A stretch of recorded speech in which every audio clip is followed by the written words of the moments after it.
Hi everyone, this is Robert and welcome to IDG Live. Today we are looking at The Rings of Power Season 2, Episodes 1 to 3. So there will be spoilers here if you've not watched the episodes. And I'll be honest, I don't know how many people have because they changed around the time they were releasing them. They got released a bit earlier than some people thought, and they decided to do 3 episodes at once. I don't know how many people have had a chance to watch all 3 episodes. I have, and I'm very happy to talk about them.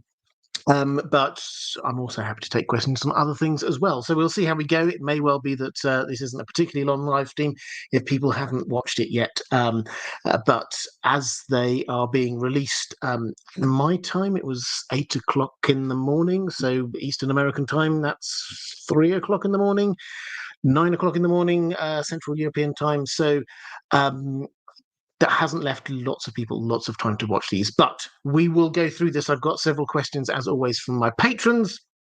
Thank you all very much, by the way, for well wishes. I had a week off. I went up to Bonnie, Scotland, and had a lovely time.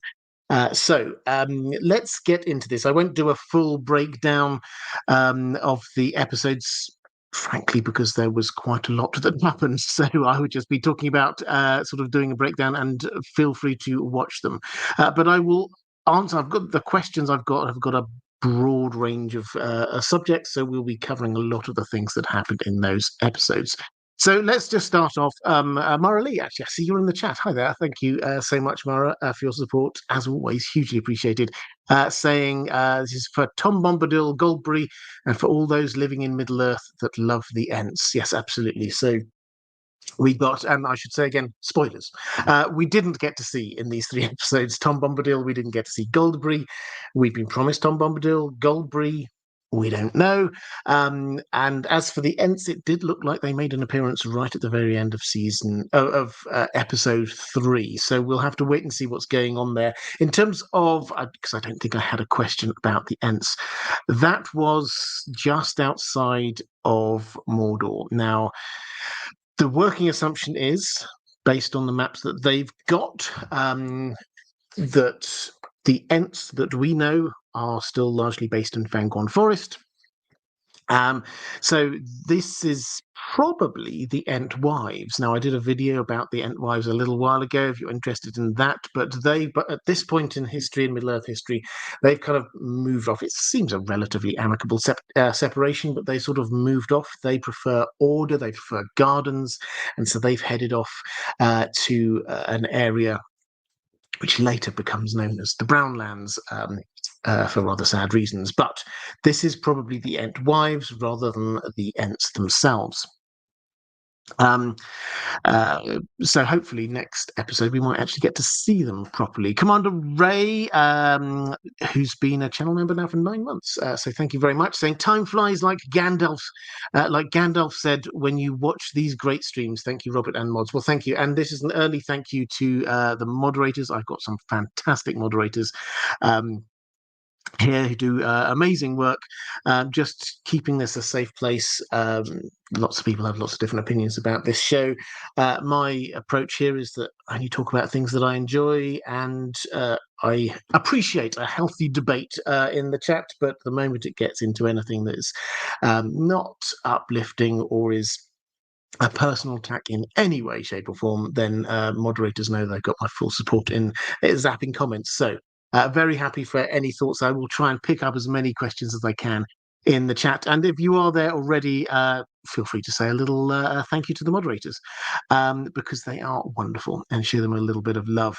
And Maura also saying, just a show of love and support and care. Looking forward to seeing more of the Rings of Power and how the character of Tom Bombadil will play out on the show. Love to you and Dan the dog.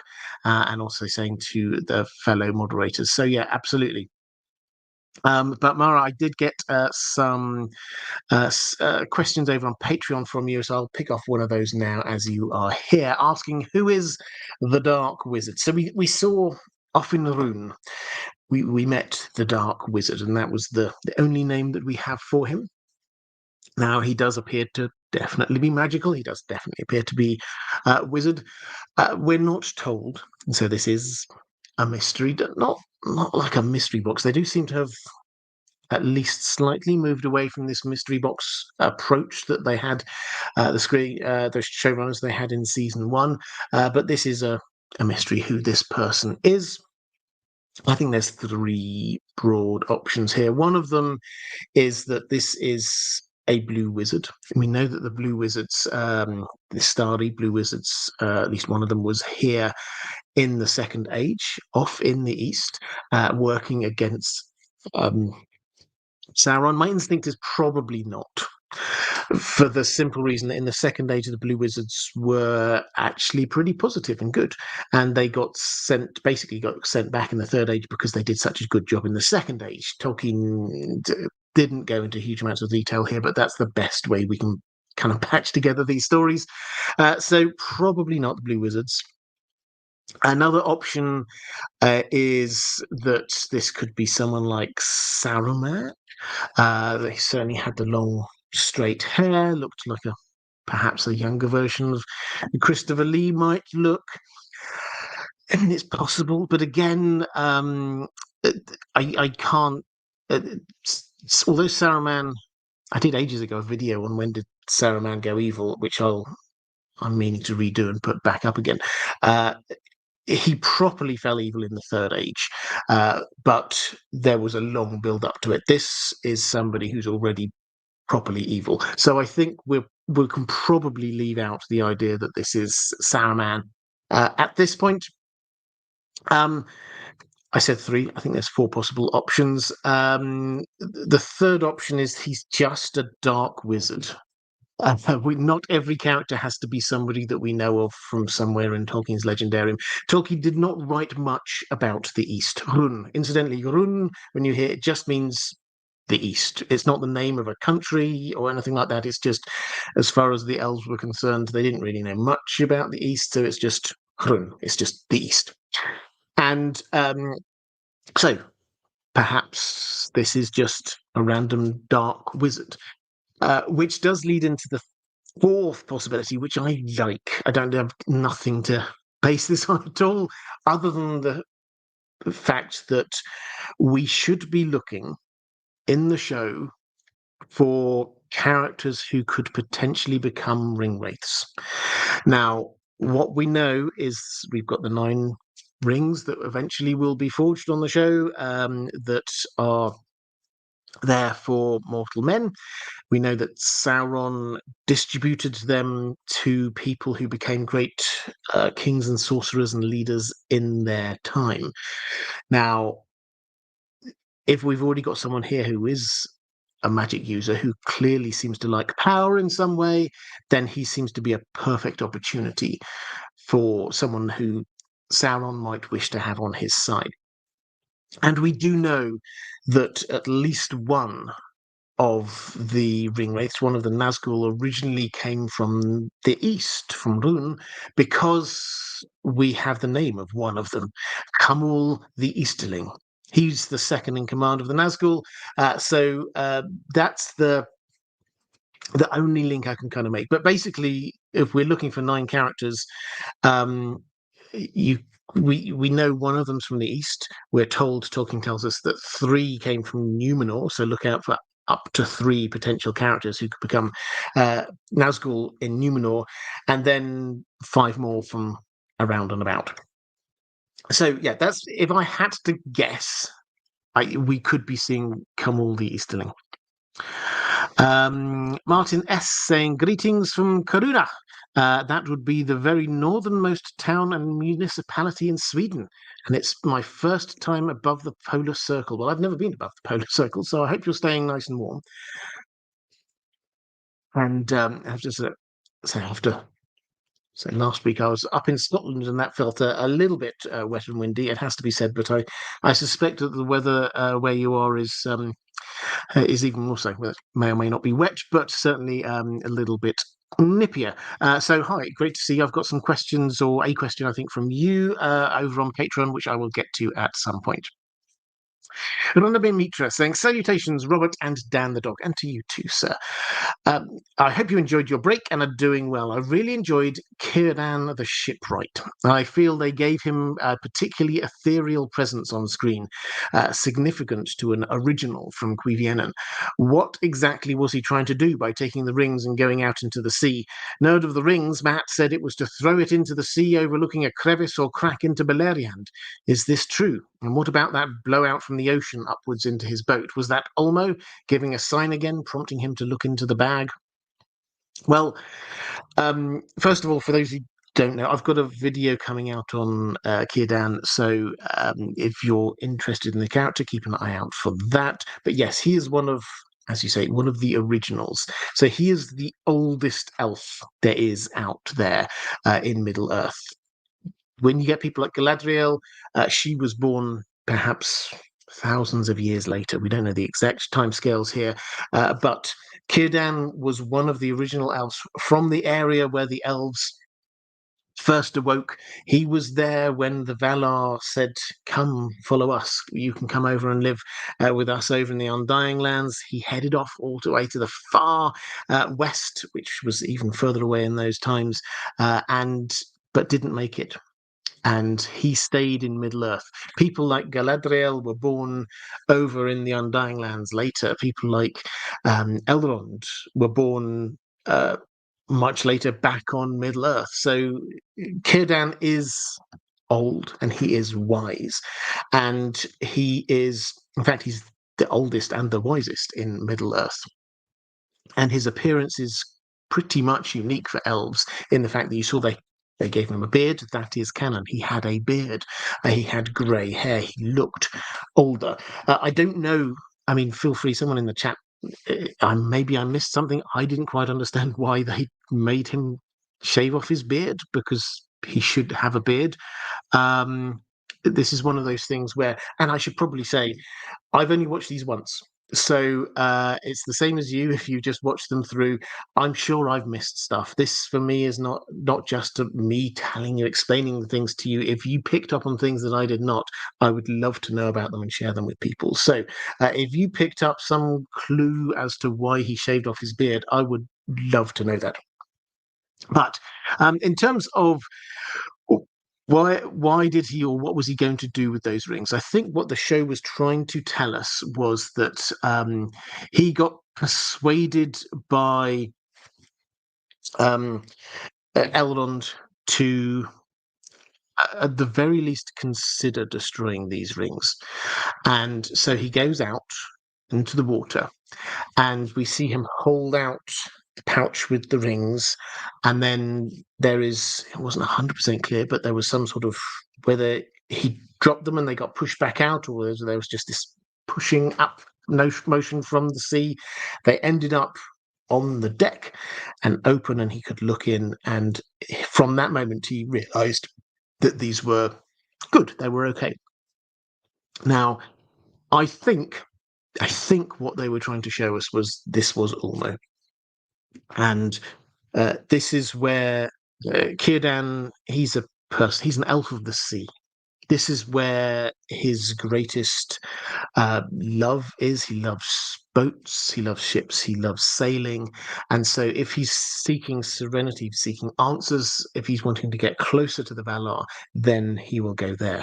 I think, yes, Nerd of the Rings is exactly right. They did seed this idea that there is a bit of the ocean where there's this sort of deep fissure and you can drop something in there and it will never come back again.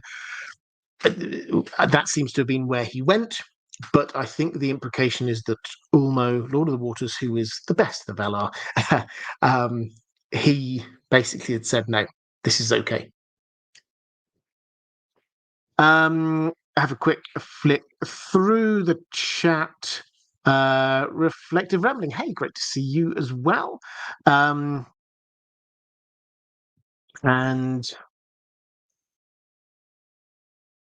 lots of talk about the weather. And Caleb Bryant Durham saying, love the actor too. Yeah, Ben Daniels, I think, did an excellent job, actually, I have to say. Mark Shisa saying the show isn't concerned about age. See Galadriel, who should be way older than Gil-galad and Elrond, and doesn't seem that way. Yeah, and also Celebrimbor. They um, uh, they cast based on who they wanted rather than specifically on age looks, I think. Duh, duh, duh. And I would say, yeah, overall, Mark is saying Ulmo not wanting the rings is a good thing. I don't think we're supposed to see it as Ulmo rejecting the rings for himself, as him with the foresight of the Valar, giving them back, opening it up effectively, and saying, "No, have a proper look at these. That they will come in useful." Um, S58 saying, "Hello, Robert. First time I've tuned into a live stream. Well, welcome. It's great to see you. This is um, a bit of a, I don't know, it's an odd live stream, but we're because of the timing. I always do live streams this time on a Thursday. And we've had 3 episodes of Rings of Power drop at the same time, so I suspect most people haven't watched all 3 of them. So well, I'm going to rattle through the questions we've got here. It may turn out to be a bit of a shorter one, but it's going to be open for questions after I've talked about that. And Caleb Brant Durham questions: were those rings made before the One Ring in the book? Yes, before the One Ring in the book. So the order is changed on the show. In the books, basically you get the minor rings are made first. There's a 300. The first thing to say is there's a massive time change here.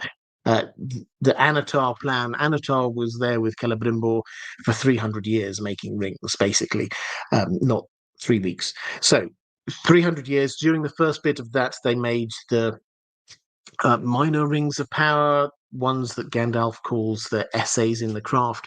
At the end of that, they made the 16 rings, which later became the 9 and the 7, but at the time they were all intended for elves. Then uh, Sauron nipped off back to Mordor. He took a long time making the One Ring. While he was gone, Celebrimbor on his own made those 3 elven rings, and then after that, Sauron finished making the One Ring. So that's the order that we've got there. So it's the 16, the 9 and the 7, then the 3, and then the 1. Let's go to a question from Ms. Fox in Arda. Based off these 3 Rings of Power episodes, what are you looking forward to most? What changes have they made that you vibe with or think are most Tolkienian? Miriel is my favourite character, even though she is book canon, because I think the author would appreciate her depth, pity, and sense of duty. I also love the writing for the dwarves because it avoids the Gimli as comic relief while still providing humour and heart. Also, silly fan cast, but Matt Smith as Celeborn makes me giggle. Well, if Matt Smith joins this, then that's him rapidly working his way through my favourite fandoms, and he'd be more than welcome. In terms of things that I particularly like, I mean, I agree with Miriel. I think the character she comes across as a very empathetic character. I like that a lot. The thing I liked particularly in the first season, it's pretty much kept up in the second season, is the dwarves and the dwarven culture. So Peter Mullen, I think his name is, who plays Daddy Durin, King Durin, I think is probably my favourite dwarf on screen that we've had. I would agree 100% that previously there has been this temptation to make dwarves a bit of comic relief. Particularly, they did this with Gimli. He's there, with all burping and eating in amusing ways and joking about never toss a dwarf and things along those lines. That slightly undermined for me. That just slightly undermined the wonder of the dwarves. But here, seeing Khazad-dûm in all its wonder, I think that has elevated them up to a level that I appreciate. I slightly undercut, I personally think, by their apparent inability to dig new holes in a mountain. Which that's what dwarves are supposed to be good at. So maybe there's something else going on there that we don't know about yet. John Ansell saying can't watch now. I've only watched the first episode. Absolutely understand. I'm not expecting everyone to have watched all 3 episodes. If you want to come back and watch this later, then hi, by the way. If you are watching this later, great to see you. As of the other 5 episodes of this season, that I think only releasing 1 per week. So I'm going to assume most people by the time of this live stream will have seen them.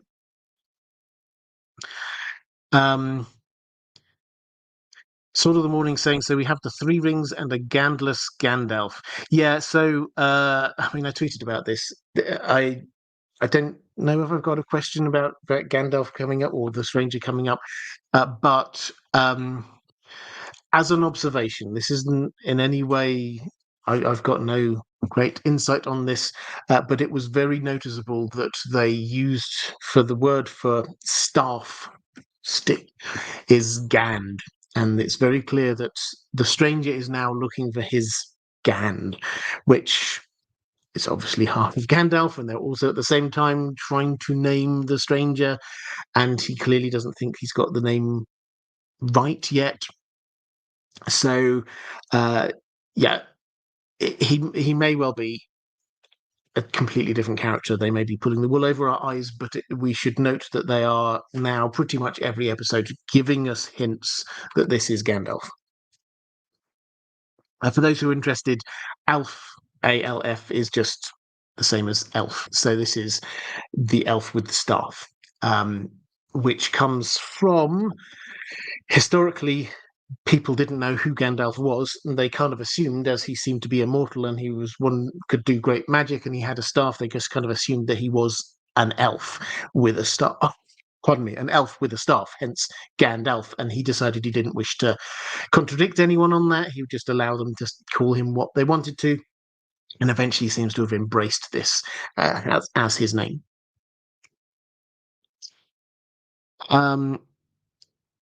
Let's go to a question from Maura Lee. Could you talk about Galadriel's relationship with Elrond? I know you'll be doing breakdowns of the 3 episodes, but just curious on your thoughts. Well, just on the breakdowns, I'm afraid this time I've had to think long and hard about this. I don't think I will be able to do the breakdown videos this time. That's as much to do with the release schedule as anything.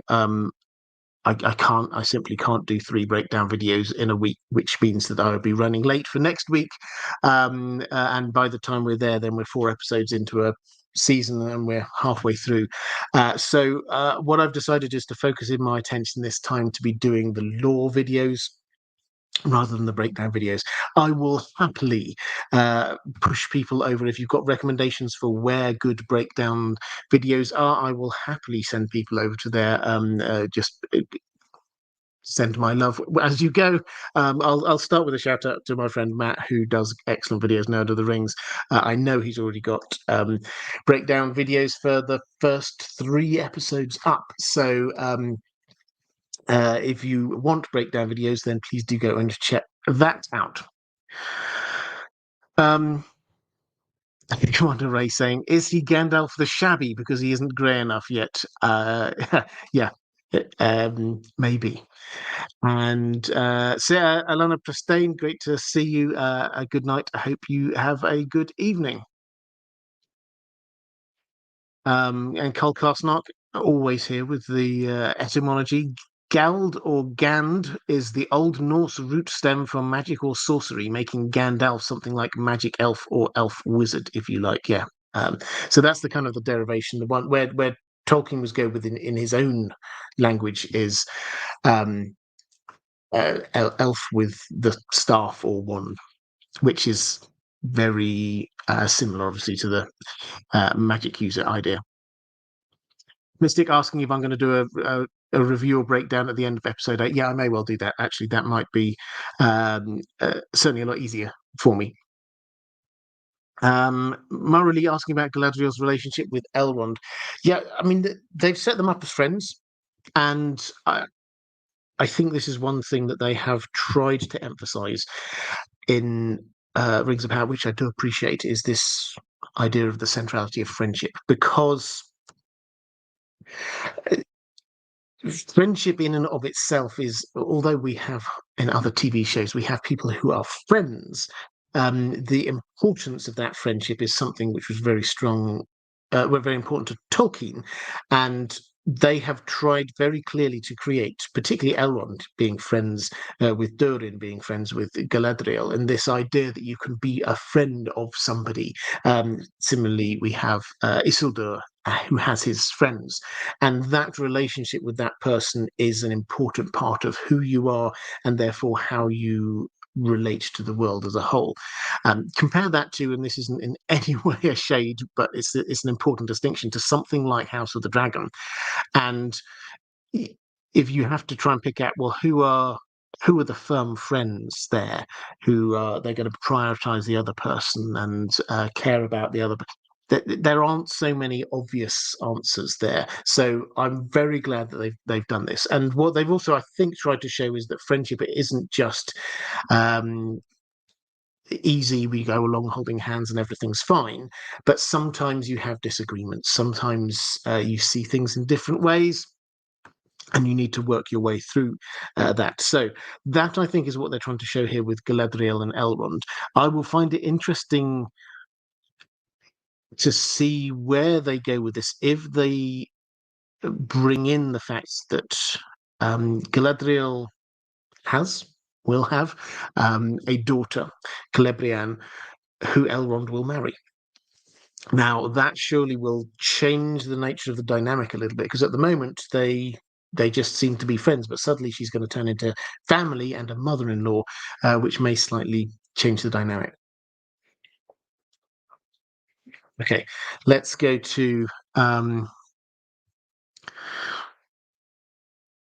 a question from Sword of the Morning asking if that was a young Shelob or just one of many. Yeah, the implication was that that was a young Shelob, and a young Shelob with Shelob's offspring, which is actually the thing I found quite interesting, because Shelob does head over at the beginning of the Second Age to the mountains just outside Mordor, set up home, and have a lot of offspring who will in time head north to Greenwood, and it becomes Mirkwood, and they are the ones that Bilbo and co run into in The Hobbit. So those smaller spiders, the baby spiders, they will somehow make their way up to Greenwood. So we'll have to see how that one goes. But yes, the implication was that that was a young Shelob.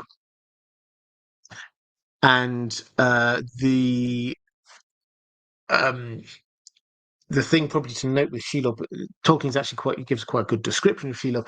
Shelob gets bigger because over time her hide gets thicker. She doesn't sort of shed her skin in a way like a snake or whatever does. She just it expands and it grows harder. And that was what made her so tough later on, was this thick hide. And here she shouldn't be as big. She should be a lot smaller. Still scary big spider, but should be a lot smaller than what we saw in The Lord of the Rings. And in case you're wondering, when we get to Sam there stabbing her with Sting, two things to note. The first is this is a magic sword. And the second thing to note is that actually it wasn't Sam's strength or ability, it was Shelob's weight that forced the sword in. Shelob fell onto Sam, and Sam just managed to get the sword up there. And so it was her own weight and momentum which did the damage. As always, well, not as always, but as so often is the case with Tolkien bad guys, it is their own desire to, or evil nature in some way, which causes their own doom. And so that was what was going on there.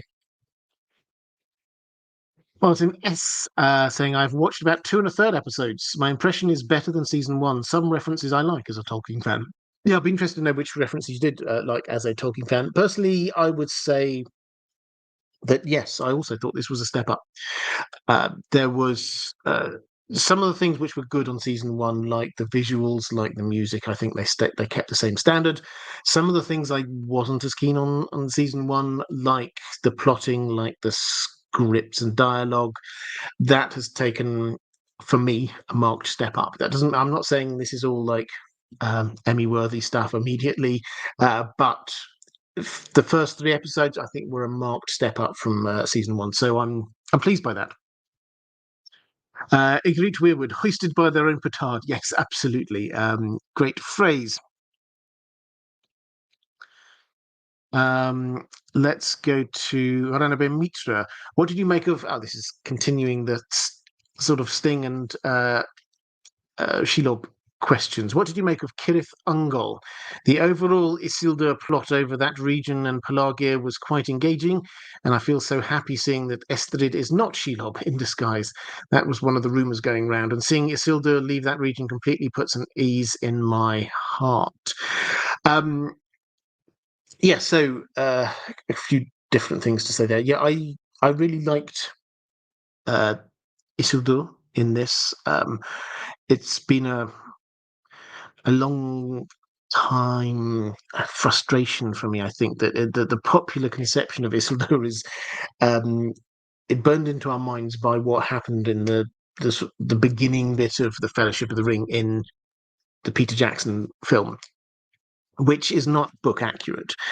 So this whole him going up and to the Cracks of Doom and then not throwing it in, and then Elrond's there going, Isildur, and I was there when the will of men failed, or whatever it was, and then him sort of heading off, looking all dark and evil, as if he wanted to use this the ring for its to make him powerful. That wasn't how it went down in the books. I'm not going to unpack it all here, but that wasn't the vibe. And before that, Isildur was a pretty legendary hero. He did some fantastic things during the Second Age. So I was pleased that here he did seem to be getting some good action sequences that show him to be a pretty impressive character. So I liked that a lot. The second thing I would say, Beric, the horse. I love Beric. For me, Beric the horse was the standout character for the first three episodes. I thought. Uh, I thought Beric was brilliant. And if you don't know the background there and were wondering how this horse is so clever, the Numenorians did have a really strong connection. So the Numenorians, um, uh, particularly those that come from the royal line, have got a little bit of elf blood in them and things like that coming down through Elros, who was Elrond's brother, and they have a particularly strong connection to their horses. So if you own a horse, if you ride a horse, then you can create a bond with that horse that allows you to it's not quite have a sort of telepathic conversations, but you do have some sort of an empathic link, which means that you can call to them over long distances and they will come. If you get the same kind of feel as when Gandalf with Shadowfax could like whistle and Shadowfax was miles and miles and miles away and knew to come, that's the same kind of feel. So Beric here wanting to go and find and rescue Isildur is absolutely 100% fine by canon. This works really well, and the idea that he could find Isildur works really well as well. As for Cirith Ungol, I don't know. I mean, it's a sort of a proto Cirith Ungol. I think that they were trying to show that this is what it was, but it wasn't very sort of the top of the mountains, quite inaccessible kind of feel to me, which is where Cirith Ungol actually is. I prefer to think of it as just where Shelob had set up home before she set up a proper home in Cirith Ungol. But as a place, it certainly had the right kind of feel as this kind of cave with the huge amounts of spider webs around. So yeah, I think it looked good. It didn't quite match with what was in my mind. Commander Ray saying this is something that Tolkien that everyone gets right. Horses are the best and very loyal. Well, absolutely, certainly here that this Beric is very loyal and good. And let's go to Ranabimitra again saying, I really now think that Matt was right about the stranger being a blue wizard. Tolkien said originally they started dark cults, which Kieran Hines is doing, but also rally Easterlings, which the stranger might eventually be doing. I'm guessing he's Palando, the second of the two blue wizards who originally came in the Second Age. The showrunners seem to be using a Gandalf Saruman vibe to each of them in order for everyone to relate to them, each of them immediately. What do you think? Also, Fredigar, hat tip to Fredigar Bolger, got a shout out from Norrie as well. Yeah, so I've covered a lot of this bit already. They're leaving this open. It makes more sense for this to be a blue wizard. I don't know the answer to this, but it makes more sense for this to be a blue wizard. But at the same time, they keep on giving us these clues that this is Gandalf. And if you've forgotten at the end of last season, then you get Gandalf who gets sort of twizzled around in the exact same way he does by Saruman in the Peter Jackson films. And he comes out with that line, when in doubt, follow your nose, which is something that Gandalf again says in the Peter Jackson films. They're wanting us to think that this is Gandalf, or if not wanting us to think, they're wanting to give us the clues that that lead us down that direction.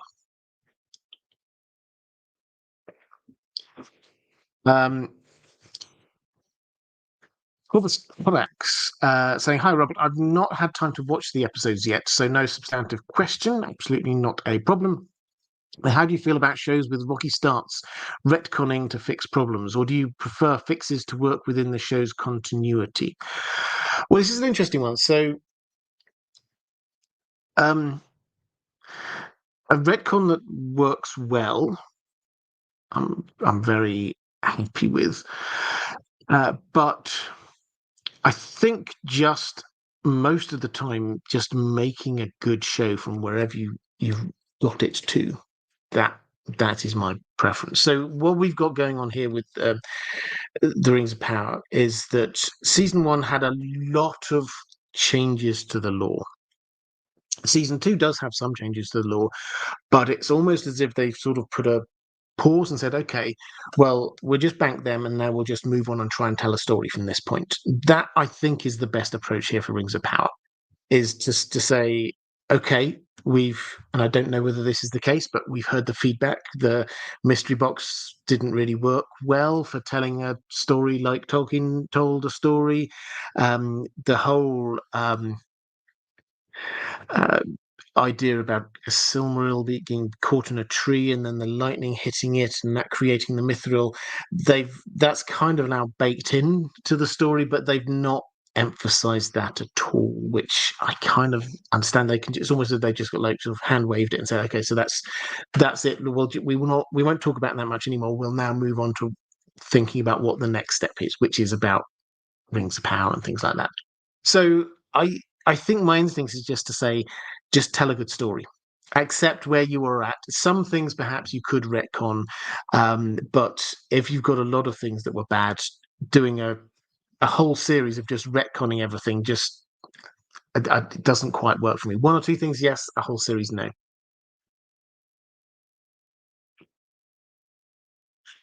Commander Ray, was that eagle paid off, or did he just get confused and was asking for directions? Because I find it hard that such a noble bird would favour such an ignoble man.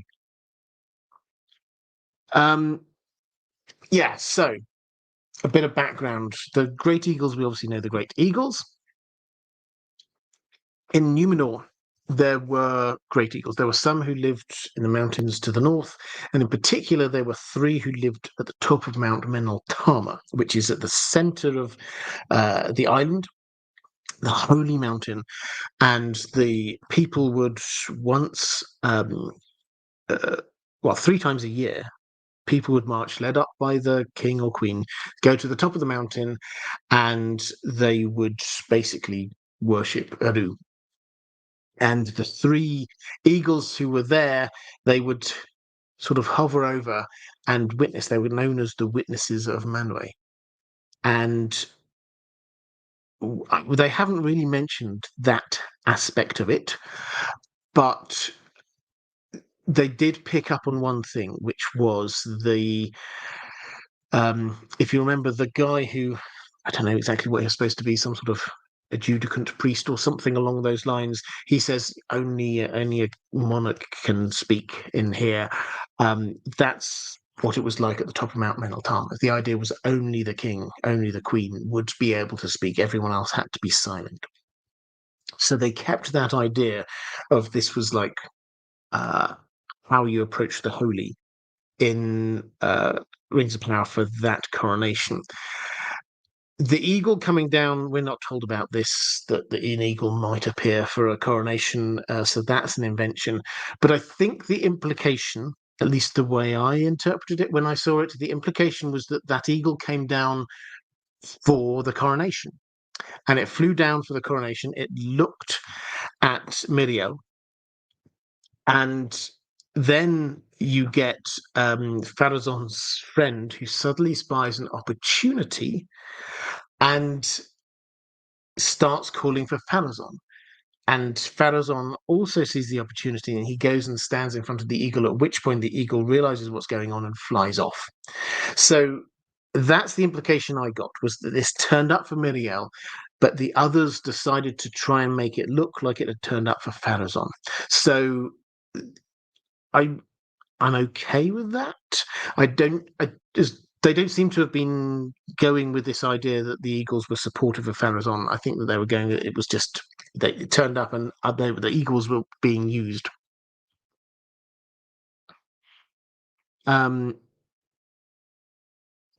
Martin S saying one reference I liked. Yes, I did wonder which references you were liking. Was when Elendil said about Miriel's father, the past king, was that he had defended the faithful as a king. It also builds up for things getting more dangerous for the faithful. Yes, it does, absolutely. So they've set this up, and this was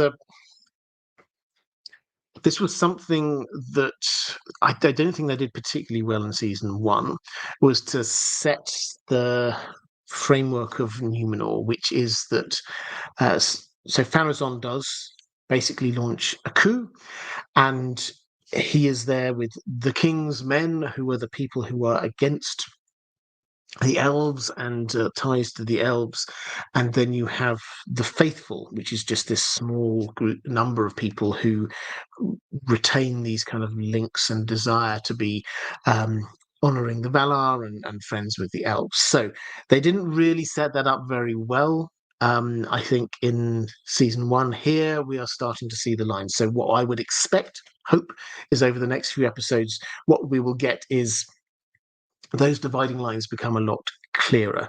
Miriel, they will clearly have to deal with her, but then you get people like Elendil, and of course Elendil's got another mysterious son we haven't met yet. And hopefully we will start to see them and others around them becoming almost an underground secret force who are desperately trying to cling on to hope while the Valar basically abandon them.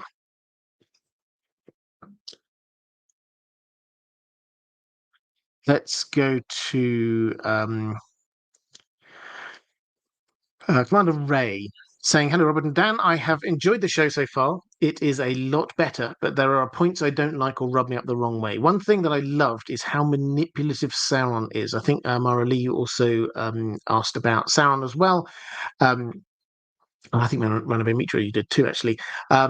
How he's playing every side to sow discord and division. And I wanted you to get your take on that aspect of Sauron and this. The death scene was a bit odd. Orcs, I don't think, ever needed convincing or enslavement to fight for Sauron. Yeah, so the intro death scene, I was okay. I think that was necessary from what they did in season one. I think they needed to show that, so I was okay with that. But yes, what I love is the fact. But my favourite bit so far of this season has been the Anatar Celebrimbor relationship, because you absolutely believed how Celebrimbor could buy into this idea of Anatar, which I wasn't sure how they were going to do, because obviously Hellbound had been there before. So I think that worked well, and we saw how he was manipulative, how Sauron was getting people to do what he wanted. through praising them, through manipulating them. If you listen to how Anatar, or even with when he was being plain old Halbrand, how he was talking to Celebrimbor was always praising him, always saying craftsmen like us, making him feel as if they were alongside. So I think that worked really well. And I actually thought the kind of the apparition of Anatar also, it looked pretty impressive. Not exactly how I imagined it in my mind, but I think that worked really well. So that bit I was a big fan of. In terms of his manipulation over in with Adar, again, yeah, that kind of works. So I like it, and I think this is a step up from Hellbrand in season one, who was being manipulative, but they were always trying to hide who he was, so we couldn't really show it. And I don't mean Mitra saying, I think that other lord from the north, Belzegor, will become one of the nine. Also, maybe that idiot Kemen. Yeah, so I did say, actually, this is a fun thing. In the chat, if you fancy joining in, we're looking for 3 Numenorians who could potentially become Nazgul. So I think we've got 3 standout possibilities at the moment. Given the fact it's not going to be Elendil, it's not going to be Isildur, it's not going to be Miriel, it's not going to be Pharazôn, as long as they stick to canon as to their fates, and I see no reason why they shouldn't stick to canon for their fates. That I think leaves us with so Belzegar, as you say, this newly introduced character, but certainly already seems a little bit uh, power hungry and not on the side of good. Kemen, yeah, he's not really done as a character. He's not really done huge amounts at the moment, but he does seem a little bit as if he wants more. He wants to be more powerful than he is. So he seems the obvious example. The other third person is Aarien, who I don't know whether they will. It would not surprise me if they decide to make one of the Nazgul female, but I think almost certainly she will be somebody at some point has to design the temple to Morgoth, and she's been set up as architect, and so I think there is it's something they will not be able to resist, is the idea of Elendil's daughter being the person who builds the temple to Morgoth. So she, I think, is going down a dark path already. She's already wearing darker eyeshadow and things like that. So I think she's heading down a dark path already. Whether they make her one of the Nazgul or not, I do not know. But let me know in the comments. I'll have a quick click through who you think might be the Nazgul.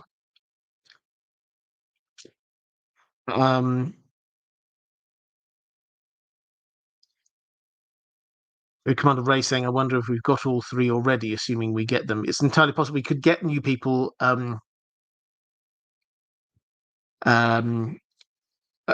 We've probably got another season or maybe even 2 before we get the temple happening. Rana Bir Mitra in the chat saying, agree 100%. Ariane is the architect. She's expected to be the one to build the temple. Martin S asks, or saying, how valuable do you think that wine Celebrimbor spilled was? Didn't they say it was from the first age? Seriously old vintage. So I really like that line. I've been keeping this first age wine. In world there, they told us that there was 1,000 years before we pick up the story here. What they've done, if you're not aware of the timelines, Tolkien's Second Age was 3,500 years long, and they're not going to have 3,500 years in the show. They had 1,000 years that happened before the show kicks in. Then we're at about the year 1,000, and basically the next 2,500 years worth of action will get squished down into just a few years. So that's what they got. So this bottle of wine is at least a millennium old. So how expensive? Very. I can only assume that this must be elven wine and a little bit magical, because even the finest of wines, after 1,000 years, you might wonder whether they're still drinkable. But yes, I thought that was a really fun little line. I enjoyed that. House. Oh yes. So that's all the questions I've got from my patrons on Rings of Power. So I've got various other questions on other things here as well, which we will happily go through. But if you want to drop more questions about Rings of Power into the chat, I will pick up on them as we go through. I've got a few questions on House of the Dragon, so let's do those here. Lady Vaughan Strauss, hi there, saying, hello, Robert. On the House of the Dragons Built, Season 2, Episode 1, the production team spoke about how Helena, since being moved into the Queen's chambers, had been scrawling her dreams in graffiti all over the walls to illustrate her thoughts, her thinking process, and that her anxiety, her walls of graffiti and graphics sort of exposed the life that she's going through and her only way of escapism. Unfortunately, it didn't really come up on the show. Do we know more about Helena's graffitied dreams, what they possibly represent, what they hint? Do you think they'll be featured in season 3? Well, we do actually. We've got some pictures. I've got some pictures. I will make, probably for this channel rather than the main channel, I'll make a little video on them.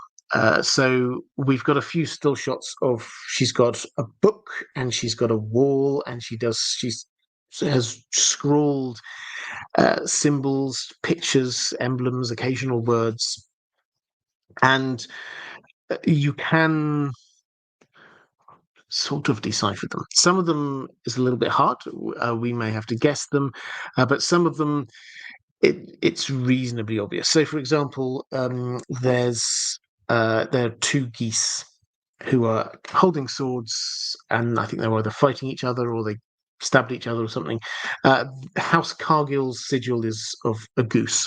So this is very clearly her, and we saw this before that, and so you could look at that and go, okay, so she's had a dream about the Cargill twins duel.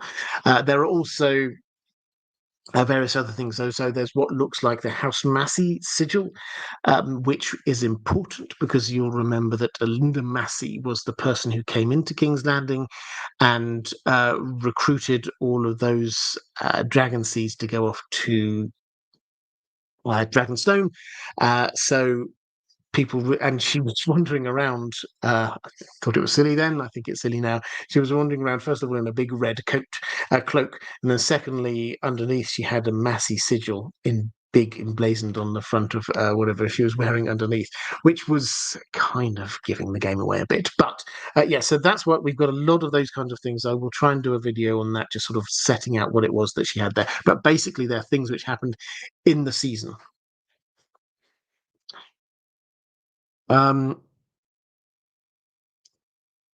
Let's Class Ballerina saying, what magic are pure non-elf ancestry humans known to do in Middle-earth? I thought wizard was reserved for the Istari. Yeah, so it is, I mean, Istari sort of broadly means that. However, sorcerers do exist.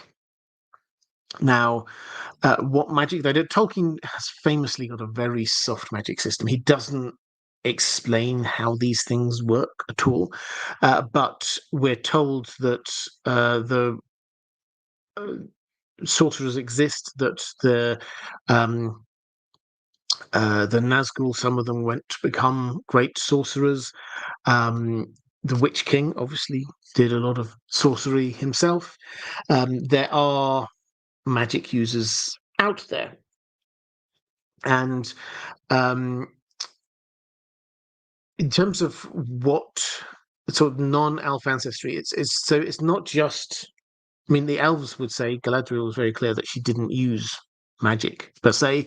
It looks like magic to outsiders.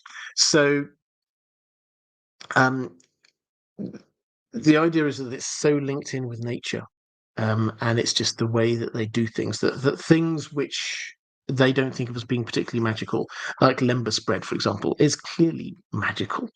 Its properties it has astonishingly magical, but to them it's not. It's nothing special. So Gandalf talks about having learned spells.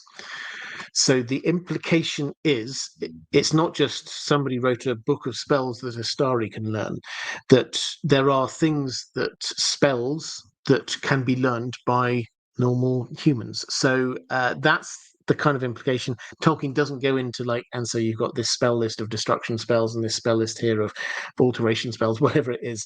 There's a bit of Skyrim coming in there, but that's not the way he works. It's a soft magic system.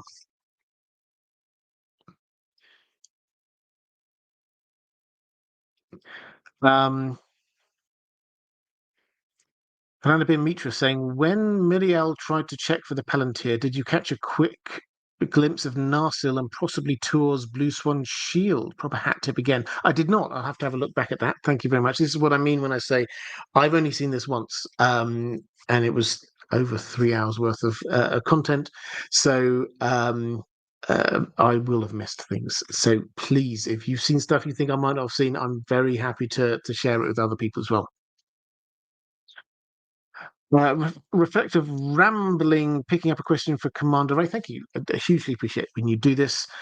Which group of characters did you enjoy following the most? I'm going to assume that's a question about the Rings of Power. Which group of characters did well, as I said, I think the interactions that I liked the most were the Anatar, Celebrimbor interactions, but Durin and Disa always works for me. I think they're a wonderful, loving couple.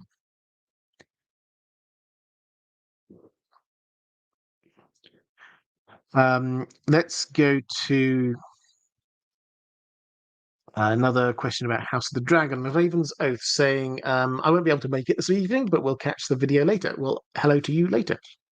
My question is, after some time to absorb and contemplate season 2 of House of the Dragon as a whole, what do you appreciate and regret in the showrunner's choices?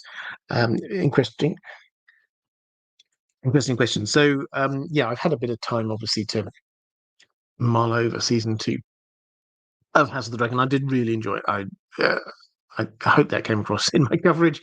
I did really enjoy it. Some of the things, and when we talk about changes by the showrunners, I think the first thing we just have to clarify, if you've not picked up on this, I think it's actually really important to understand how that season came out. 2 months before they were due to start filming, once they'd finished writing the scripts, basically, HBO came in and said, I know we said 10 episodes, it has to be 8. So in 2 months, they had to rewrite basically the entire season. And then there was the writer strike while they were filming, which meant that normally what they would do was while filming was going on, they would carry on doing a few rewrites of things. They didn't have that time either. So the second half of the season in particular, they had to trim down. They had to take a few bits out, and they almost certainly added in a few extra bits just to make the new structure work properly. So some of the things that I might have said, like, for example, as I for a long time said, I wanted season 2 to end with the fall of King's Landing. That didn't happen, but I don't think that's the showrunner's fault. I think that they had to trim that. Similarly, I don't know whether they were planning on doing the Battle of the Gullet, but it didn't happen. And I don't think that was the showrunner's decision necessarily either. So what we've had I think the first half of the season is largely as they originally wrote it. Certainly, if you look at episodes like the first episode, ending up with Blood and Cheese, the second one with the Cargill twins, the one with Rook's Rest, those are tight episodes where the storyline which leads up to the dramatic finale is seeded from early on in that episode, and you can trace it all the way through. So that they couldn't really change. What they could change was a few of the ones towards the end of the season. So that, I think, is why, if you felt that the 2 or 3 of the episodes towards the end of the season didn't have that same tight arc as the first few episodes did, I think that's the reason. So all of that to one side. What changes did I like? What changes did I not like? Well, one thing I didn't like is something that I think was the case in season 1, but I don't think that they improved it, which was taking away the volition from Daemon Targaryen. The Daemon I see in the show, and this is not at all a slight on Matt Smith. I think that Matt Smith has done a fantastic job. But the Daemon I see in the show is not the Daemon I read about in the books, who is incredibly decisive. And him, I mean, we talked about it during the season, about Harrenhal being like a side quest. That for me, it wasn't the thing which frustrated me. It was the fact that he didn't really do huge amounts. We knew what he wanted to do. He wanted to gather together an army and then march on King's Landing. And what did he do in order to make that happen? Well, he tried to frighten some Brackens, and that didn't work. So he then got a Blackwood to go and try and do stuff, and that didn't work. He called a few people in, and they just sort of said, "Oh, it's all too complicated," and then went away. That's not the Daemon, and he seemed to just accept this. That wasn't kind of the Daemon I read about in the books. He would have gone out and done things. He would have ridden out there in Caraxes, burned a few places, demanded people do what he wanted. And if he was getting weird dreams that he didn't like, he would have smashed up and burned that bed. So I was a little bit frustrated by that. To balance that, I loved the way that they made Harrenhal so Weirwood Tree focused. The setting, the structure, where you had the Weirwood Tree literally behind the scenes. They explained that they did this deliberately. You get the roots of the Weirwood Tree. If you look at the walls, you can see the roots of the Weirwood Tree sort of working their way along the walls, as if it's trying to reclaim the castle. I thought that was fantastic. I loved the way that we had the Weirwood dreams going on there, and you're not 100% sure what's going on, because this shifts our entire understanding of so many important things. If Harrenhal is like that all the time, then how does this affect how we see the Great Council of 101, the one at the very beginning of House of the Dragon, where Viserys got chosen? That happened at Harrenhal. Who was sleeping in that weirwood bed then? Because that would have affected things. Similarly, we get another Great Council which chooses Egg much, much later. Similarly, we get the tourney at Harrenhal, absolutely seminal moment just before Robert's Rebellion. All of these important moments happening at Harrenhal, and Harrenhal is no longer just a cool big castle with some sort of spooky stories about it, but suddenly this is the Weirwood network trying to intervene in matters there. So I thought that was fantastic. And connected to that, obviously, Bloodraven appearing made my entire summer, I will say. Another thing I didn't like, on behalf of George R. R. Martin, I think he's right. Roaming dragons. He thinks this is a hugely important thing for his world, that dragons do not roam. And on reflection, I've got to say, yeah, it doesn't make sense for a show which is often really tightly and well written and thinks about these kinds of details. That felt a bit like an oversight to me. But did I note down another thing I love? Oh yes, this is a random thing. I did mention it during one of my live streams, I think, but I think this is really important.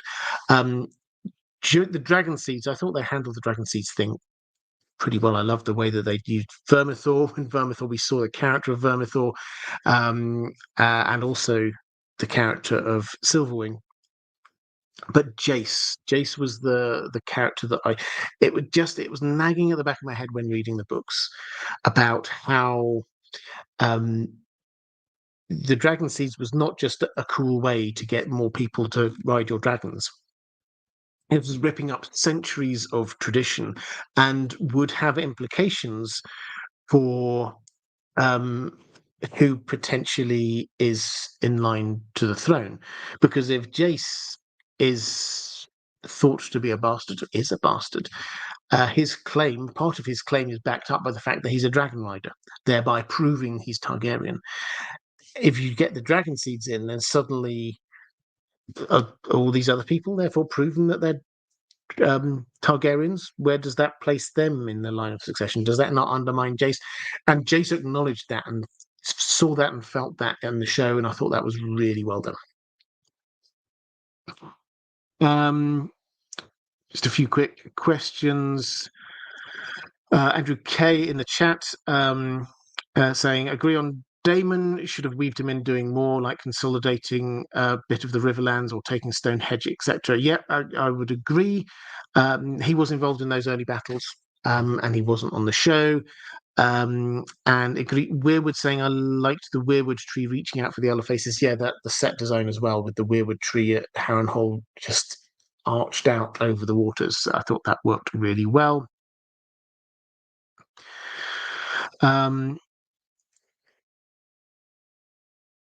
Orlando Mitra is saying, to be fair, Aziz says that the Silverwing case after the dance, in contrast to George R. Martin's aversion to roaming dragons, might be something to discuss. Yeah, I mean, I've actually spoken to Aziz a little bit about this.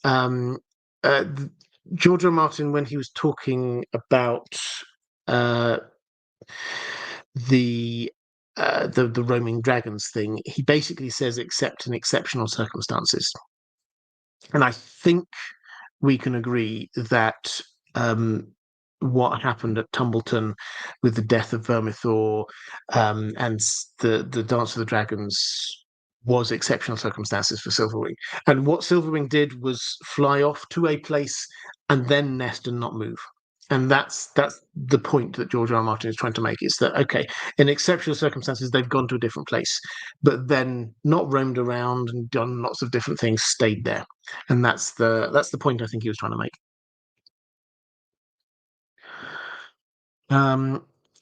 Let's go to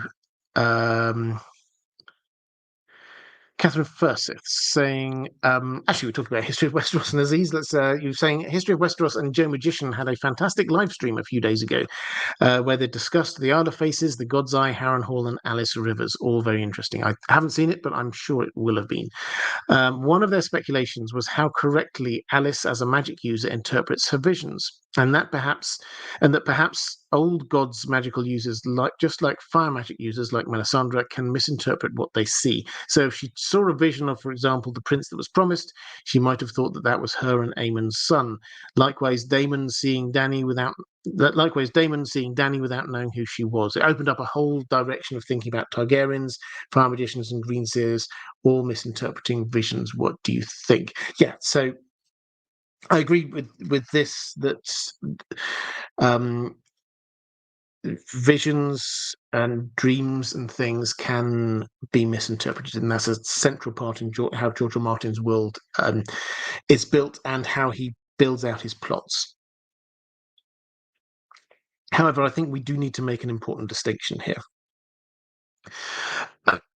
When we're talking about old magic, dreams and prophecies and things along those lines, there's actually two clear different things here. We've got the green dreams side, and then you get the Weirwood, accessing the Weirwood network and seeing stuff. Now, accessing the Weirwood network and seeing stuff in the books, forget what happened on the show, in the books, we see this Bran does this, and he goes through the Weirwood network and he sees what's happening. He experiences what is happening. He sees his father there by the Weirwood tree, and in fact, he sees a whole load of things through the eyes of the Weirwood tree in Winterfell. He sees Benjamin and Lyanna when they were younger. He sees what looks like it might be Duncan, Old Nan when they were younger. So he sees a lot of these things just going back through time, and that you can misinterpret what you see, but you're seeing the exact thing that happened, as far as we can tell. Green dreams aren't like that. They seem to be more unclear exactly what it is that you've got going, and it seems to be more symbolic. So, for example, and therefore open to misinterpretation. So, for example, you get in the book, you get Jojen sent up to Winterfell looking for a chained wolf with wings. Now, what does that mean? Now, when he got there, so that's what he was looking for. When he got there, he decided this must refer to Bran, who's a wolf, because Starks are wolves. Wings means flying, and that, as we know, that's the sort of the metaphor that's often used there for magic. And tied down because he hadn't. He hadn't been trained in his magic. He was stuck at Winterfell, and he was a green seer, but he hadn't had any of the induction to weirwood magic. So that was how he interpreted it. And we get several examples of this where it's a matter of interpretation of the symbolism of what's going on. Now, other types of magic also seem to be a bit like that sometimes. It's symbolically what's going on. When you get Melisandre looking in her flames, then she often sees things symbolically, but also she seems to sometimes see just snapshots of images of things happening. So you get, and similarly, you get the Ghost of High Heart when she's doing her prophecies, and they're kind of symbolic. You get the image of the purple wedding is of basically of Sansa, but with serpents in her hair because there was the poison in her hairnet. So symbolic stuff. What I think the message here is, any of these different types of magic, sometimes you're actually literally seeing something and you may misinterpret exactly what you see, but sometimes it's more symbolic, and that's the point at which there's even greater possibility for you to misinterpret what it is.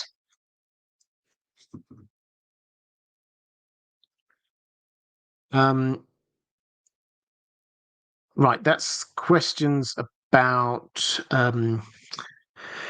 House of the Dragonfoot. So if you're just joining, just to clarify, yes, this is primarily this has been a stream talking about Rings of Power episodes 1 to 3. If you're watching this back a bit later, hi. I hope you've had a chance to see all 3 episodes. I hope that what we spoke about a bit earlier was helpful for you. But we're moving on now to questions sort of a bit broader. This will, I suspect, be a shorter live stream because there are not as many people have watched all of the episodes yet. So, some questions from about A Song of Ice and Fire. Lady Pushkin saying, and A Song of Ice and Fire question. After Rhaegar went off with Lyanna, I'm wondering where they went. I would have thought it would have been ironic if they hid in the crypts like Bale the Bard. It would have been ironic, but we know they ended up in the Tower of Joy, but that was actually quite a long time later. And my instinct is that he took her to show her something, or to it's not they didn't meet at the tourney at Harrenhal and then fall so madly in love and say that's it, we're going to be together forever, or he didn't convince her of the importance of magical prophecies and things just like that. Maybe he did, but I kind of get the feel that maybe he took her somewhere. Maybe he took her to Harrenhal. Maybe he took her to Summerhall, where the Ghost of High Heart probably was still there. So wherever it is, I think that they probably were off the beaten track for at least the next month. And the reason why I think that is that it took about 2 weeks to a month for war to start and get beyond the point of anyone putting it back. And they didn't do anything during that time. I'm pretty sure that if Lyanna in particular thought, hang on, that my brother has gone off charging down to King's Landing thinking that I've been abducted, and now my father's heading down there and they've just been killed, and now my the king has called for my other brother's other brother to come to King's Landing, and they'll probably take his head as well. If she knew any of that, then I suspect that they would have said something. So the timing wise, I'm pretty sure that they were off grid somewhere for about a month, maybe even more. At which point they then discovered that there was a war happening and there's not a lot they could do to stop it. It was on a false basis, but they had other things that they were focusing their attention on at the time. Clarence Ballerina. Now that the show, this is House of the Dragon, now that the show confirmed that the green men aren't human, what are they? Hybrids? Are they immortal? Was Garth one of them? What's your best guess? Well, I don't know if they did confirm it, maybe in behind the scenes stuff that I didn't see. What we saw was what looked like a short figure with antlers. Now, we're told think it was in the World of Ice and Fire that they had antlered helmets or hoods. So it was a bit too dark, and we couldn't see exactly whether the creature had the helmets or whether they were wearing something that had creature had antlers or whether it was that they're wearing something that had antlers. So I don't think it's 100% confirmed. I think that they looked very short. I did zoom in. Maybe my eyesight isn't quite good enough. I thought it was probably a child of the forest with an antler hat. That's my best guess. Now, that kind of fits in with what I think is likely. So the green men are there to guard and protect the Isle of Faces. So this was the heart of the Weirwood network. We know that the Children of the Forest, that was their place. And so these are people who have not obviously left the Isle of Faces in thousands of years. So probably we're looking at Children of the Forest. I don't see that there's a need for there to be. I mean, there could be something else, but I don't see the need for this to be anything more, given the fact we know Children of the Forest were there, and what we've seen is a very short character. It's just my best guess. Correspondent is saying yes. In the behind the scenes, they show them up close, and they aren't human. Okay, well, I will happily have a look at that up close, and. If they're not human, then yeah, my best guess is probably Children of the Forest. But I will let you know next week if I see something and I think it's I've got a better guess, then I'll go and have a look at that one. This is one of the things where at the end there was 2-3 weeks maybe between the two shows, and I was trying to switch my mind from House of the Dragon over to Rings of Power. So and also take a break in the middle of it. So there may well have been a couple of things that I missed at the end of that. But thank you for that. I will definitely go and have a look at it. Matthias saying Mega Venom, Robert, and to you too. I've been listening to the season 2 soundtrack by the great Bear McCreary. It's fantastic, of course, but maybe worth mentioning that some of the titles and lyrics can be considered slightly spoilerific. Yeah, I did have a quick listen through, and I would agree. I mean, if anything, I said that the music has stayed at the same level. If anything, I may have even got a little bit better. Some of them were particularly. I liked quite a lot the rune theme that seemed to be there. I thought that was excellent. It felt sort of like cross between Lord of the Rings and Star Wars in a kind of a weird way. But yeah, so I thought that was quite good. And saying this is a shout out on your behalf to make sure people know about your interview with Bear McCreary. Yeah, I did a couple of interviews with him. I will bring them over onto this channel, I think, because they work better, I think, over on this channel with the more sort of live feel to it. But yeah, he was very engaging as an interview, and to the extent that even if you're not really interested in music, the way that he described the construction of music for the show was fascinating, and I thought quite inspirational. And you could see the passion that he brought to the project.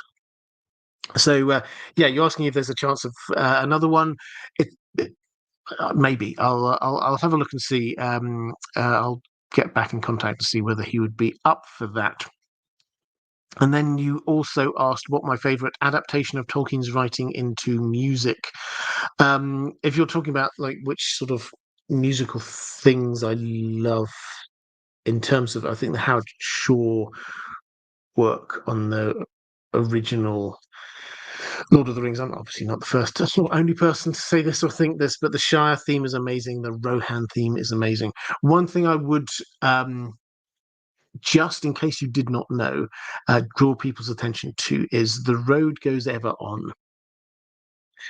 which is not a thing which really gets huge amounts of attention. But Tolkien, during his lifetime, only ever published four four books in the sort of the legendarium, the world of the legendarium. There's a lot of things that sort of slightly outside it, but in terms of actually the world of Middle Earth, four things. The two things we know: the Lord of the Rings and the Hobbit, and then there were two books of poetry. One of those books of poetry came with sheet music, and this is a collaboration that he did. As I say, this is fascinating. If you've never come across this, is absolutely fascinating. With a composer called Donald Swann, who was very famous in England back in sort of the mid 20th century, sort of music hall tradition. Very talented man, and Tolkien basically wrote had his poems. Some of the poems that were in the Lord of the Rings, some others weren't, and then Donald Swann put them to music, to sheet music, and then Tolkien sort of drew things around the outside. It's really quite beautiful if you see it. Sort of drew things around the outside and wrote in Elvish and Quenya and things. And what we have, therefore, is a real collaboration that Tolkien with music that Tolkien himself approved of. So if you're ever looking for, and it will probably slightly, because it's very different to the kind of the Howard Shore, Bear McCreary kind of angle. But if you want what Tolkien actually signed off on for some of his poems, do go and check it out. It's called The Road Goes Ever On. It's probably somebody's recorded it and put it on YouTube or something like that. Um, Carl Karsnark asking why wasn't I named Bear too? Carl Karsnark's a good name. You'd be happy with that name. And Ranabin Mitras asking what I thought about the Charlie Vickers performance in the Warg werewolf scene. I thought it was a hat tip to the First Age, where Sauron was the sort of the Lord of Wolves. The original Minas Tirith, completely different to the Minas Tirith we know. Yeah, I think it was a hat tip there, and I think that worked really well. But it was a soft use of showing his power, which I liked, because it was trying to move us from the position of us thinking of Halbrand as just being basically a human, because he didn't show his powers. You can look back at season one and see, oh yeah, that looks like Halbrand was using power there in some way, but he didn't really show his powers. And here, suddenly, we see him, first of all, with the confidence to walk right up to Adar and give himself up in chains, which is, I think, a nod to later on in the story, but also, secondly, to that when you get that Warg, the wolf, who is clearly supposed to be there, intimidating him, and for him to just be able to turn it to his side and basically command it from a distance. I thought that worked really well. Carl Snark saying Bear Snark would be kind of rad. I'm just saying, yeah, absolutely. You're right. That is a better name. And let's go to a question from Martin S. I've got a couple more questions here from my patrons. As I said, this is probably going to be a shorter stream today, but feel free to drop any more questions in the chat. Martin S. saying, hello, Robert. I have thought of one interesting contrast between The Lord of the Rings and Star Wars when it comes to design choices regarding evil. In Star Wars, the Sith are about betrayal, with the Sith apprentice being intended to betray and kill the Sith master at some point to grab the power for themselves. In The Lord of the Rings, the evil is kind of the opposite to that, at least in some sense. The Nazgul can never betray Sauron because they are his slaves through the power of the rings. I'm not sure they can even think of betraying Sauron. Any thoughts on the contrast between those two types of evil? Yeah, it's an interesting one, because Tolkien's conception of evil is not always, but a lot of it is down to control. He he definitely thinks of being the free peoples and then the controlled peoples. And Sauron in particular is about control. Other bad guys have got slightly different sort of slants on this. So Saruman is not quite as controlling, and you have to say that there are people like Grima who work for him who he wasn't in control of, as we saw much later. But Sauron didn't just want to be in charge of people and sort of create a structure. He wanted actual control as much as he could have. And that's what the Rings plan was, that he would be able to, the most powerful people in the land would put on these rings and he would then be able to control them. That's the idea. And so, yes, that's very different to like in the Star Wars idea where the Sith train up their apprentice who will is basically free to go off and do what they want. And it's a different that for me is a much kind of freer kind of idea of evil, whereas Tolkien's is a lot more specific about what evil looks like. Now, as I say, that's Sauron specifically. There's a lot of the bad guys have that kind of idea, but that's Sauron specifically. Morgoth, it seems to be more about or less about the control element and more about, again, he's a bit more about freedom for himself. Why can he not do the things that he wants to do? 444 saying, "Hi, Robert. Andrei Sapkowski has confirmed that he has finished writing a new book, a new Witcher book. If you missed this, very exciting. Yeah, he has just confirmed that. So Polish readers will be able to read the book this year and the rest of the world probably next year.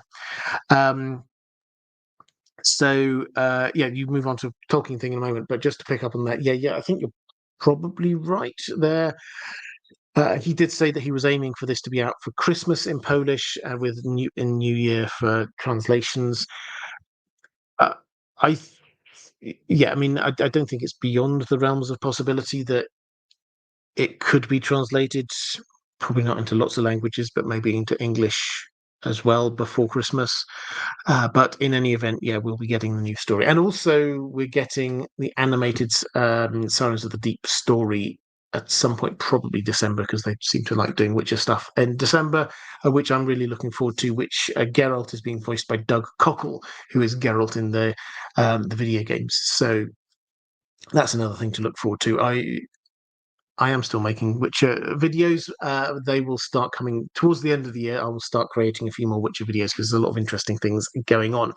And I'll certainly do some kind of reaction to breakdown or whatever of the book when it comes out in English.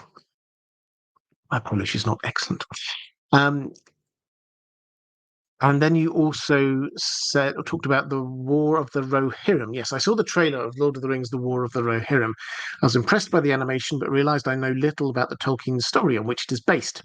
Is there enough written text to base the film on Tolkien's works, or is there so little that there's no choice that the film must be mostly original ideas? Are the characters who appeared in the trailer, except Helm, Tolkien's characters or original ones? Yes, so if you missed it, there is, I mean, this came out, I think it was when I was away, so it was probably a week or so ago now. The War of the Rohirrim, this is a Warner Brothers New Line Cinema animated Lord of the Rings film with Philippa Boyens very much on board. She was one of the main writers for the original Lord of the Rings films. Peter Jackson is there. I think he's there as producer, and they came out with the big trailers for this, which were playing very much into trying to get people go, oh, I really liked Lord of the Rings. This is set in the same world kind of idea. So they used they obviously had the rights to use images of Rohan and wherever from the films as a sort of an intro to it. What did it look like? Well, the animation, I would agree, looked really good. If you saw the trailer, feel free in the chat topic. This is the last question I've got from my patrons, so I'll go through the chat. So do let me know if you saw the trailer. I say the trailers because there was a second one which did the rounds, which I actually personally preferred, which was the Japanese one, which had a few different slants to it. They presented it slightly differently and also showed a Saruman, which was an interesting extra layer to this. But in answer to your question about the characters, what's the story? We have the story appears in the appendices. It's I haven't looked exactly recently, but it's a few pages long. I'm going to say 3 or 4 pages, something along those lines. So this isn't a massive, big story that's there. It's also not just like a little paragraph side note. It's sort of somewhere in the middle. We get a number of named characters who do appear in the trailer, so they are there. We don't get much by way of dialogue. We just get a few random lines and sort of the headlines of we get one scene setting moment and then a lot more headlines about what happens next rather than detail. So the biggest the high level question you're asking is this going to be a clear adaptation of source material, or are they going to have to make up stuff? They will have to make up some stuff. I don't know how long the film is, but let's assume it's 90 minutes or so. They have the overall structure from Tolkien. They have some characters from Tolkien, some of which are not particularly well fleshed out. And we know roughly where the story goes. But they will need to add in quite a lot. Now, probably the most significant difference, based purely on the trailers, and we all know trailers can sometimes be a little bit misleading, but we'll have to wait and see, is that this seems to be told through the point of view of Helm's daughter.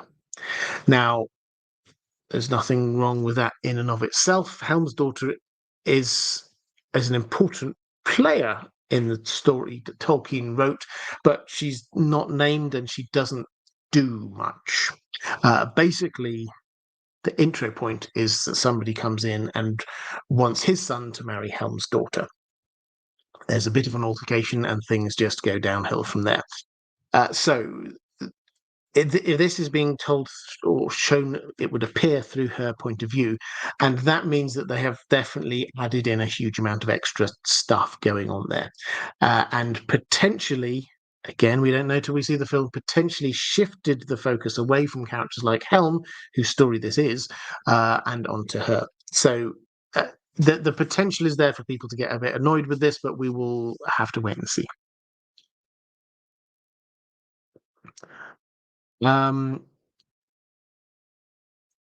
Let's do, or Rabbi Mitra saying would love a video on Helm Hammer Hand. Yeah, I will definitely be doing that one. Once we get through to the other side of the Rings of Power, I will do a few sort of Rohan, Helm's Deep, Helm Hammer Hand type videos.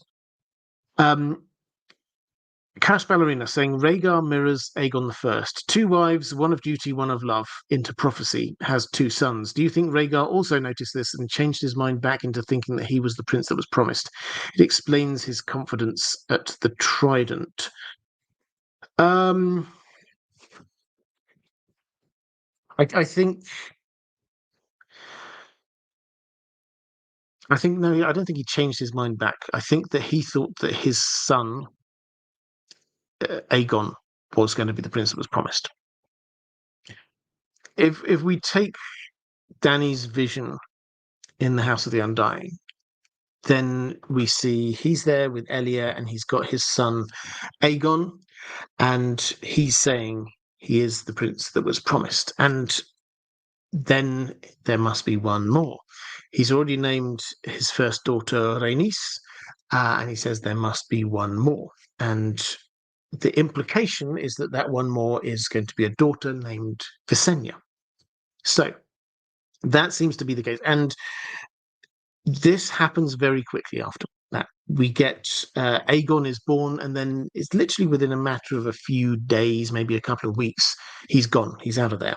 So it's not like he's had much time to change his mind after that.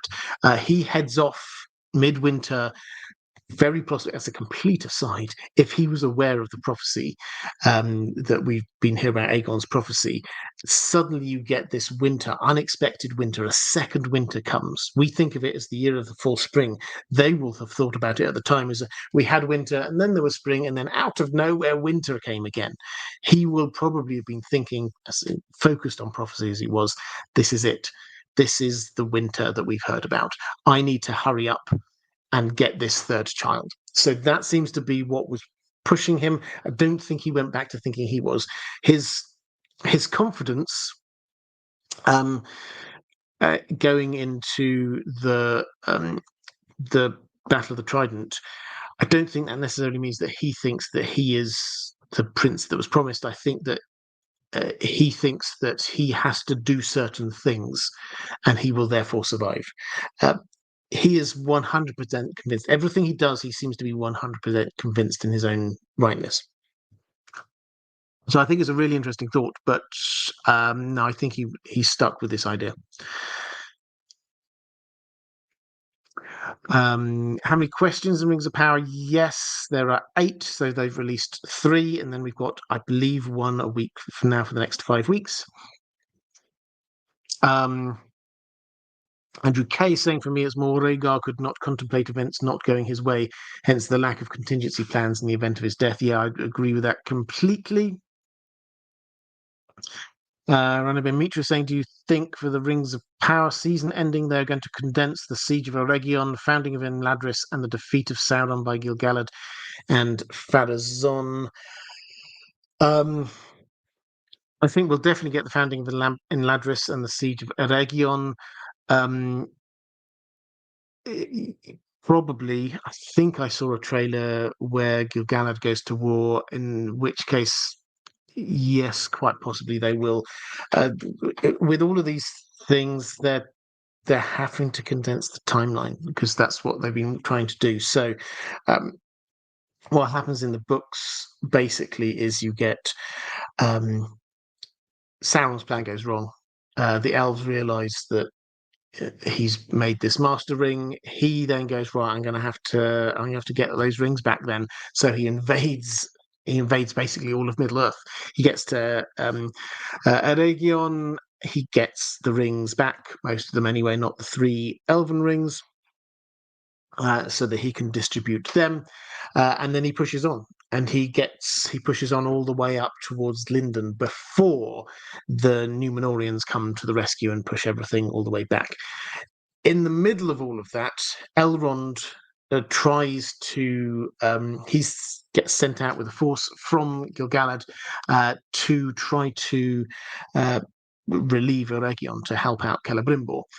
Doesn't quite work, and he gets pushed back, and he finds himself in this valley that he thinks, oh, this is a nice place. I set up home here. And basically, that acts as he manages to hold out there for quite some time until Sauron's forces get pushed back again. That becomes Imladris, Rivendell. So it makes absolute sense to me that they will. We will get the founding of Rivendell at the same point here, because it does happen during the siege, effectively.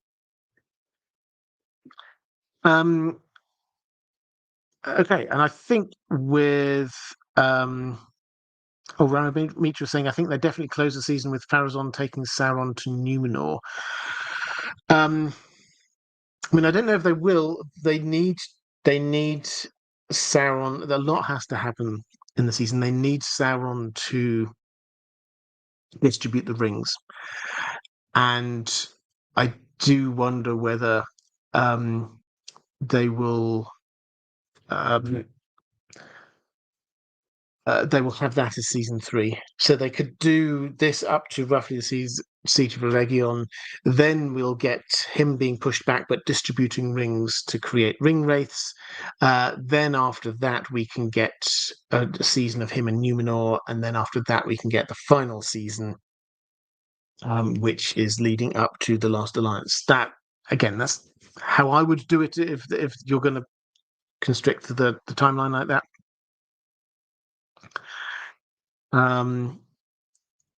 Andrew K saying, I only watched 40 minutes or so of the new season of The Rings of Power. Do hope the writers heard the criticisms and acted accordingly. I have no idea about whether or the response, whether this was a response to anything. But for my money, it was a step up. Not a huge step up to be something that I think is worthy of many, many awards, other than in the visuals and potentially the music. But I think it was a step up. So yeah, keep watching. Let me know what you think next time. And Maura Lee, hi, thank you so much for the super sticker. I hugely appreciate that. But let's just let you know what's happening over here. I always try and make sure that I thank my two sets of people. First of all, my patrons, thank you. I hugely appreciate your support. It's what allows me to do what I do. So thank you so much. Secondly, moderators, you do an amazing job. Thank you. Particularly, I know some of you haven't watched all three of these episodes and you're happily listening to this live stream. So I hugely appreciate that as well. Please do show a little bit of love for the moderators in there. So coming up over on the main channel, I've got, just to confirm what I said earlier, I've decided, sadly, I'm not going to be doing episode breakdowns this time, but I'm going to be sending people to other channels that do great episode breakdowns. I'll start with Nerd of the Rings. It's the biggest Lord of the Rings channel, and Matt's an excellent guy, so go over there. Next week, I'll find another channel and send you over there. Do go with my love, though, to there. I will, however, be producing hopefully quite a few videos during the next few weeks. Lore videos, Lord of the Rings lore videos. I'm hoping to get a couple of those out per week. I'm still going to be doing a Song of Ice and Fire videos. And the closer we get up towards Christmas, I will start bringing the Witcher videos back on stream as well. So keep an eye on this channel, IDG Live. I've got a few ideas. I've been talking about it for a while, but I have a few ideas about other things I might be doing on this channel. But I think that's probably it for now. I will be back this time next week, Thursday, and next week we will have one more episode. Episode 4 will be released. Hopefully by that time people have had a little bit more time to watch that one episode rather than here. It's a little bit of a rush. But that is all for this time. Take care, everyone, and I will see you again soon.